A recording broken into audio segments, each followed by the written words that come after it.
Sabi sa akin ni Inoy, paborito mo daw ang Snow White nung bata ka pa. Ang galing. Kasi, yun din ang kwentong paborito ng anak ko eh. Gusto mo kwentuhan kita? Naku, ang swerte mo. Kabisado ko pa siya hanggang ngayon. Ganito ah. Nung unang panahon, may isang napakagandang prinsesa na nagngalang Snow White. Mabait siya sa lahat ng uri ng hayop.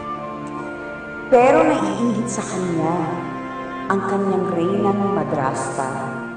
Lalo na nang sabihin sa kanya na si Snow White ang pinakamaganda sa buong kaharian. At nang halikan siya ng prinsipe, biglang nagising si Snow White.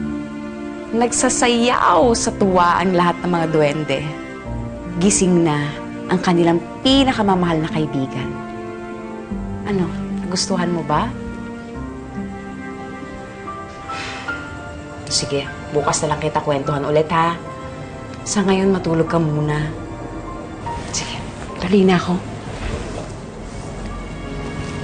Mama. Pepay? Mama. Pepay? Nakakapagsalita na siya. Nagsasalita na siya. Inoy, nagsasalita na si Pepay.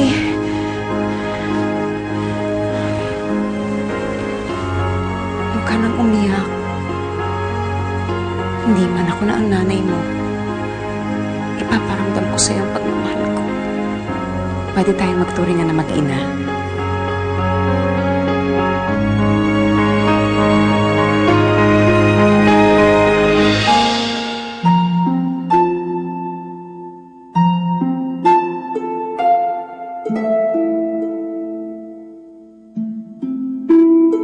Sana nga, sila na lang mag-ina.